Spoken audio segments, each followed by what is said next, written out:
Hey,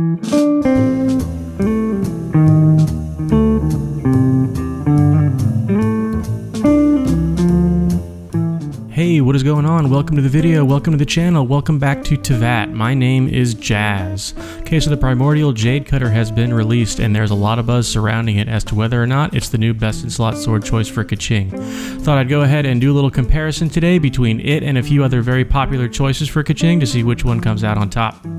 So it's going to be between the Primordial Jade Cutter, the Black Sword, the Aquila Favonia, and the Lion's Roar.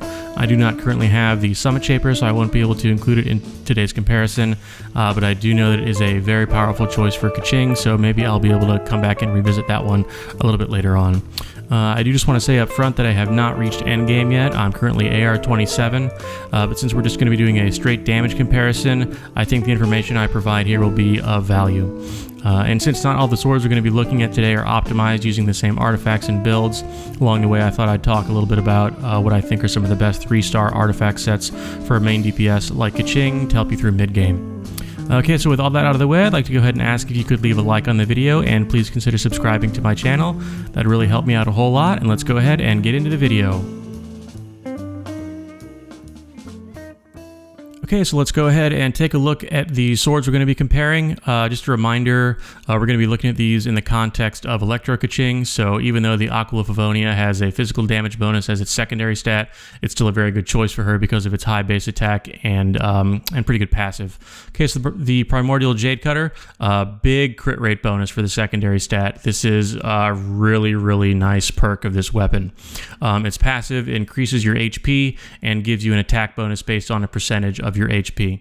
Okay, the Aquila Favonia again gives you a physical damage bonus. It increases your attack by a certain percentage, and every time you take damage, it will trigger sort of an explosion, a little area of effect. It will deal damage and heal you as well. Okay, the Black Sword, another sword with a crit rate bonus, but not quite as high as the crit rate bonus on the Primordial Jade Cutter. And its passive, it increases your damage by normal and charged attacks, and it will also heal you when you get a crit hit. Okay, and the Lion's Roar secondary stat is an attack bonus, and it gives you increased damage against opponents affected by Pyro or Electro. And all these weapons I have at level 40, and with the exception of the Lion's Roar, all of them are at Refinement 1. I have the Lion's Roar at Refinement 3 currently. Okay, as far as my artifact sets that I'm using, I found two that I really like for mid-game, so 3-star artifact sets, and the set that I'm using on all the swords except the Primordial Jade Cutter, I'm using the Resolution of Sojourner set, and that's because it has a really nice 4-piece set bonus. It increases your crit rate on your charged attack by 30%, and since charged attacks are pretty much all we're doing with Keqing, yeah, that's a really nice bonus to have. Especially because, you know, I'm still kind of in the mid game and I don't have the artifacts to really bump up my crit rate. So this is a big help on swords that don't have as big of a crit rate bonus as the Primordial Jade Cutter. Okay, I'll go ahead and go through my individual artifacts here.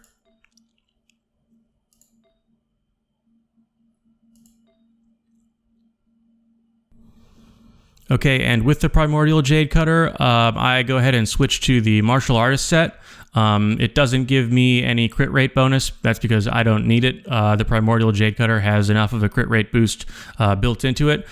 So the Martial Artist just gives me some nice damage increasing perks that I think work better for the Primordial Jade Cutter. So here are those pieces individually.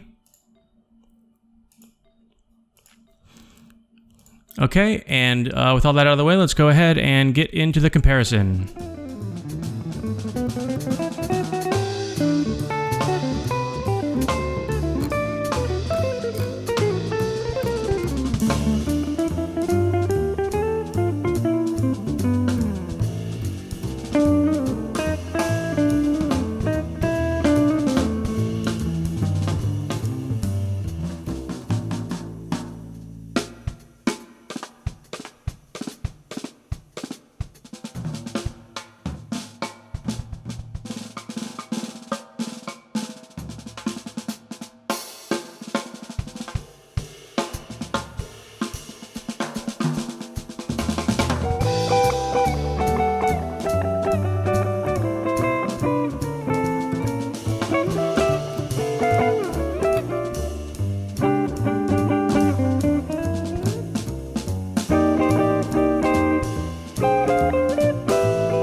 Okay, so as you can see, pretty interesting results. So just for posterity, I did go ahead and test the black sword with the martial artist set, and I did throw in a Lion's Roar at Refinement 4 just to get as many measurements as I could.